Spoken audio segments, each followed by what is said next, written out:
How did that get in there?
They seem to have been using it as a funnel.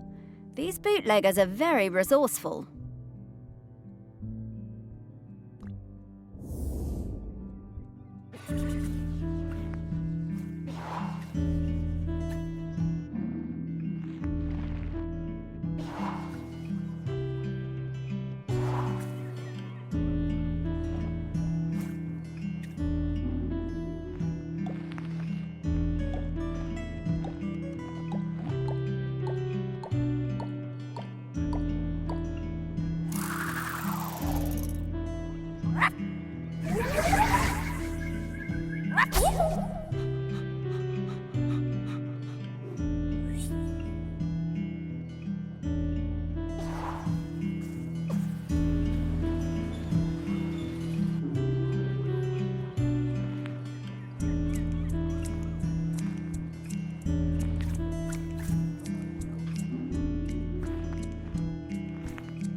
Hey, Morris, remember when we found one of these heavy balls on the beach and I dropped it on your toe?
I missed Ogden so much, and for the first month there was no letter at all. I took my place at college on the mainland without knowing how he was feeling. It was a shock how low it made me, even though I was working with flowers, my dream job. I threw myself into making friends and working as hard as I could. I wondered about him travelling the world, without me and without his sousaphone. What he was doing, how he was feeling. Then the letters started arriving, and it was amazing. Each one came with a penny from a different country. One from Valparaiso, another from Dakar. I wrote back and told Ogden about my course, trips to Kew Gardens, which were amazing. And Ogden told me about his voyage, watching dolphins and flying fish, crossing the equator. Sometimes we were both lonely. We poured out our hearts to each other. In a funny way, I think the letters made us closer than ever.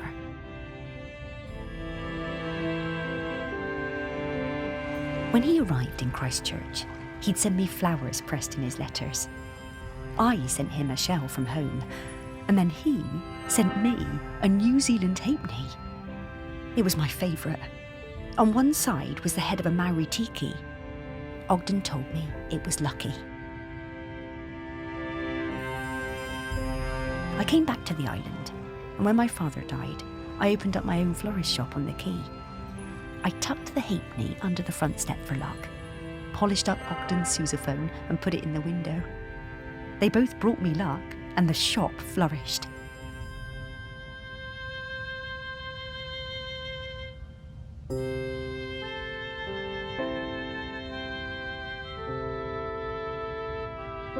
One day, Ogden showed up at the shop, completely out of the blue. He told me there was nowhere like Shelmerston, and no one like me. I was so thrilled to see him, I asked him to marry me there and then. He said yes.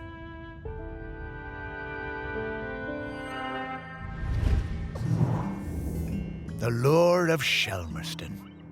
It always pulls people back when they try to move away. They were a lovely couple, Sally and Ogden.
Mickey Mouse.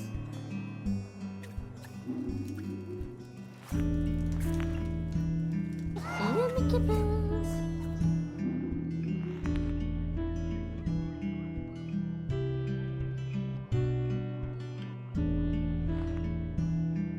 Mickey Mouse.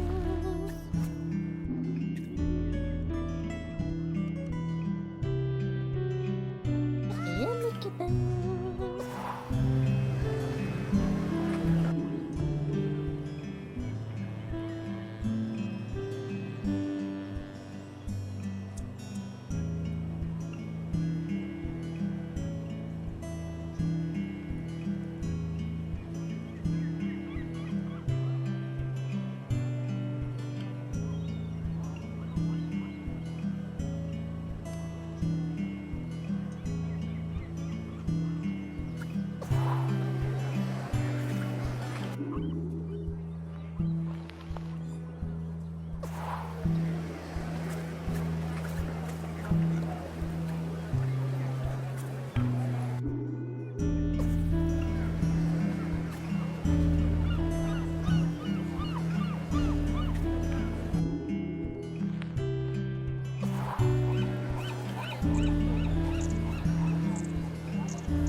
one good thing about being dead, I'll never have to deal with counting change again.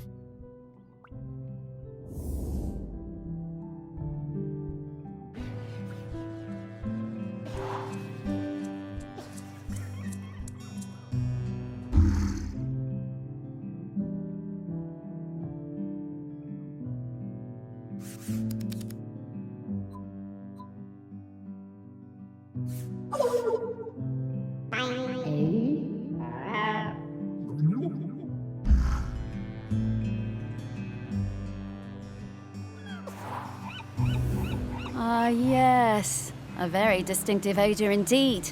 I reckon I can find him from this. Here I come, Ogden.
Oh, this feels so good.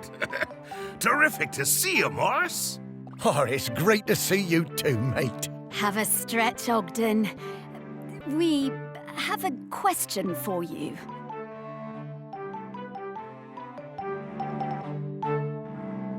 Sparky, owner of the very finest singing voice on the island. What can I do for you? Well, it's about the custodian. We need a replacement. Ah, yes. I've heard that volcano rumbling. Poor Aggie must be very tired. Yes, she is. We need a replacement. Oh. Oh, you want me to be the custodian? Well, I'm honored, but I can't. Are you sure? The island is in dire need. I know, and I sympathize, but Sally is the other half of me. I need to watch over her. Everything else may be changing, but she's my constant, and I'm hers. I need to go into the West with her when it's her time. Yes, I understand. You two always did have an enviable connection.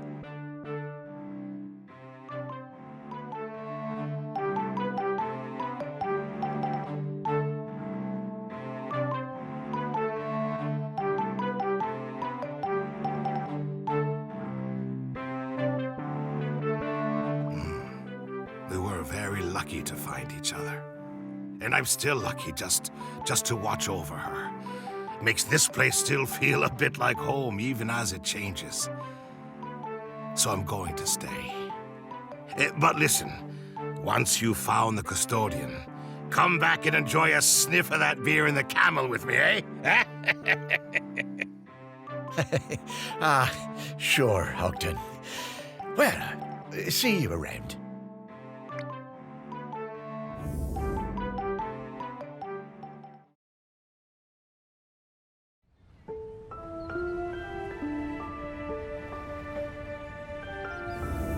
Well, after all these years, Ogden still carries that torch for Sally. I wish I'd been so lucky. Things I should have done. You were busy with the museum, Morris. And you did walks, and you did fetch, and belly rubs, and... Yeah, all right, yes. I was very busy. Thank you for reminding me. You did plenty. But now you need to find the next custodian. Hey, how long has Aggie been custodian? Oh, a little while now. You've met her, actually. I have? Well, her body, anyway, in the museum. What? Her body? In the museum? Oh, wait! That's right, Morris. The Bog Lady. The Bog Lady of Shelmerston. What, that's Aggie? Mm-hmm. Well, that's her body, anyway. Her spirit is all around us, of course. But Aggie is Bronze Age. 3,000 years. She's been custodian all that time? Yep. Wow. No wonder she's tired. More tired every minute. We need to get to the next prospect. Greg Litherland, at the campsite. Greg. Okay.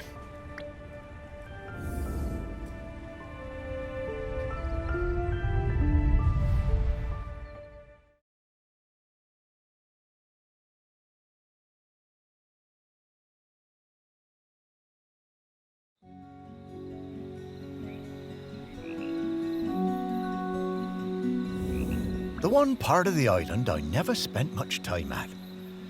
I never cared for camping. Although we did find a lot of Bronze Age goods down here.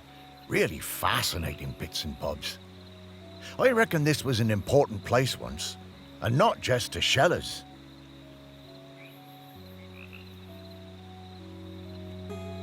Oh, there's so many great smells here. Oh, and so many rabbits to chase. Stop it, Sparky, you have a job to do.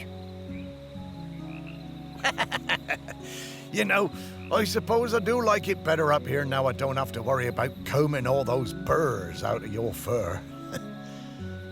At least this part of Shelmerston isn't changing too much.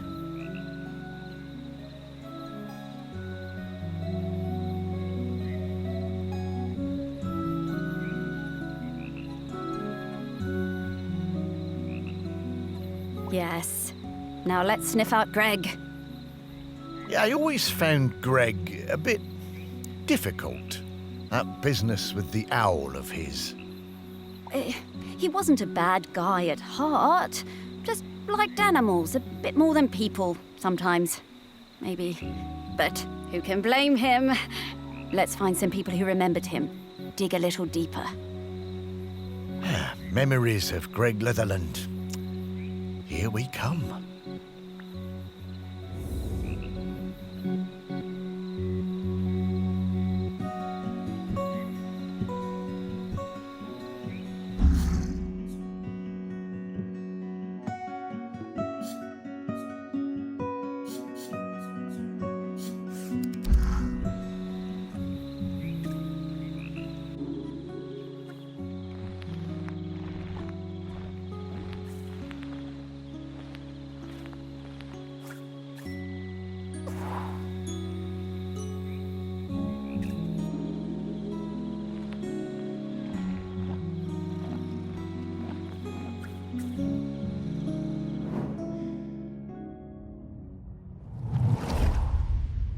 I only knew Greg briefly, from the summer that I took over the campsite and he retired. He seemed harmless enough, if a bit strange, living in that nasty little caravan. As part of his official handover process, he gave me a big box of rule books that I was apparently supposed to give every camper when they arrived. I couldn't believe them. The amount of inches apart each tent had to be, the angle of pitch, permitted colours of guy ropes. No skipping ropes, marbles, conkers or throwing games. No singing with hand drums. I built a huge fire on the beach, invited the whole site for a big party and burned the lot. But then, awkward, Greg showed up. I guess he'd been collecting some things from his caravan and came to see what the noise was all about. You could tell he wasn't comfortable, but he sat down and tried to make conversation. I told him how beautiful I thought Shelmerston was, and he started telling me all about the wildlife here and the best places to spot birds. He was actually quite a sweet guy.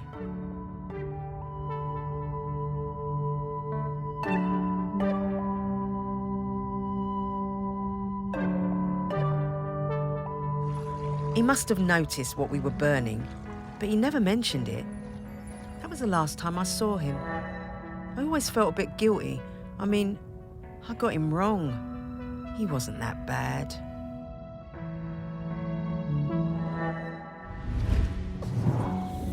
Well, it's a good thing she kept one of them. It must be around here somewhere.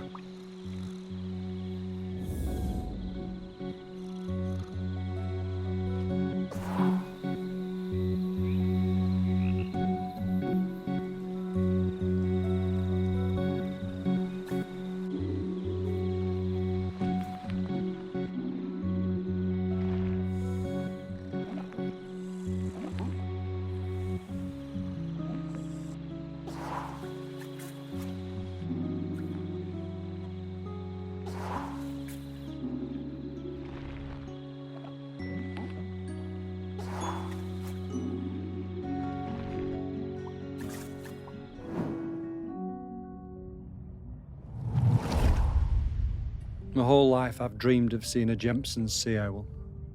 One day, I read the news that a guy on this little island called Shelmerston had discovered one. I had to see it.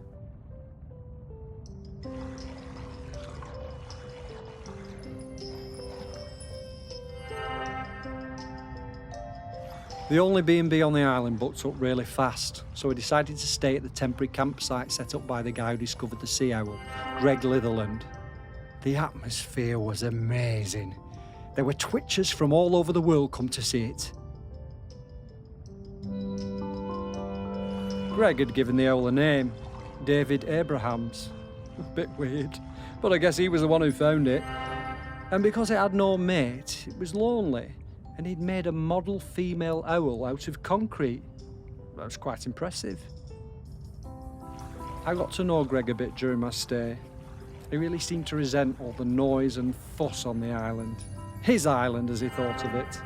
And the irony was that he was the one who'd got everyone excited about coming to Shelmerston. Greg told us he'd take us up in groups to the owl's nest site, but I snuck up early with my camera. It saw me and it flew off hooting and I didn't get a picture. I was gutted. I had to make do with a picture of the model. It wasn't the same.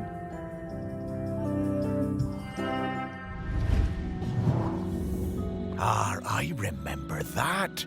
All those bird watchers suddenly arriving and nowhere for them to stay. I didn't think Greg had it in him to start a campsite, but he somehow pulled it together.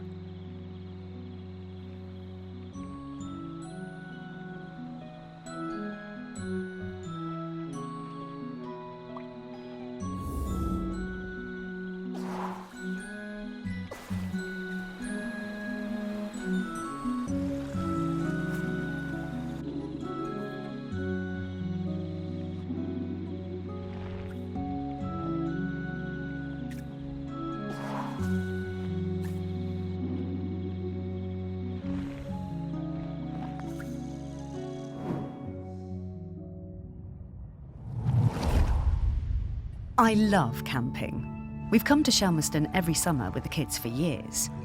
Okay, our tent is a bit bright, but that means the kids can always see it. Greg seemed angry about everything this year. He told us our tent was outside of the regulation colours, and being around the kids seemed to really upset him. But they were only being kids, just running around playing. Greg was blowing that bloody whistle every 5 minutes. One day, Greg confiscated my little one's kite. He was terrifying. We still sometimes get nightmares about it. I had to do something. When I saw Greg put the whistle down, I pinched it and took out the pea. You know, the thing that makes the noise. I threw that pea somewhere Greg would never find it. You should have seen his face when he blew his whistle and nothing happened.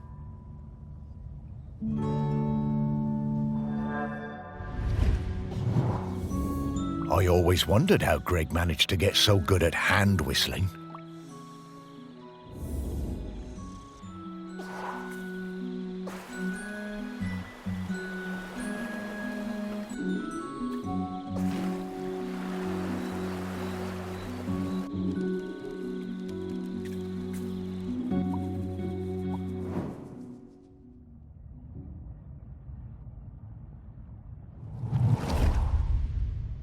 Miles and I came to Shelmerston for the Sheller Cup final. Miles was the world champion for ages. Greg, the campsite manager, was a huge Sheller fan. Always gave us the best pitch on the campsite.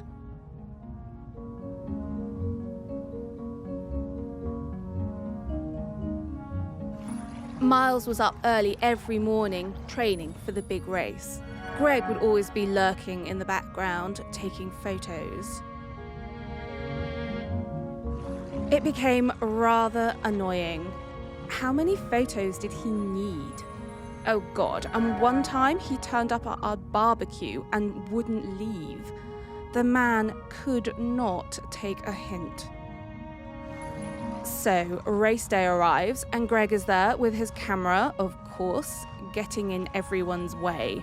So Greg leans out into the track as the pack came past, Miles in the lead. And Miles goes crashing right into Greg. Total disaster. Miles goes down and Kwasi flies past him to win the race. Miles was absolutely gutted. He definitely would have won it. Later that night, all us Shellers were on our way back from the pub and we heard Greg outside his caravan, just sat by himself, crying. Miles, he was such a good sport, went over and spoke to him, invited him over to our camp for a drink. So then Greg came back and hung out with us, brought his camera and showed us all his Sheller race photos. You know, that guy was actually a pretty great photographer. By the end of the night, Miles had forgiven him. Miles was good like that.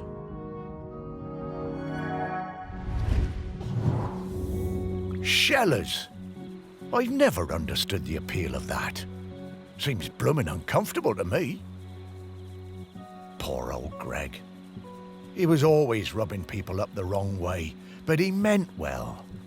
And he really loved this place.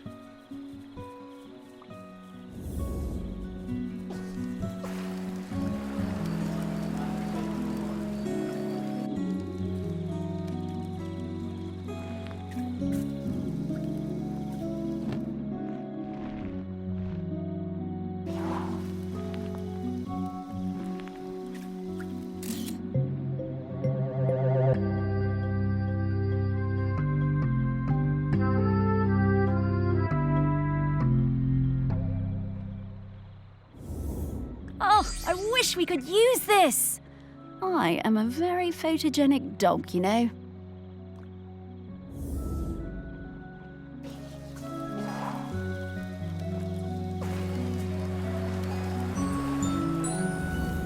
I'm getting the scent of Grenkins again, Morris. I'll pop up to let you know when we're close to one.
What's this about dogs having to be on leads the whole time?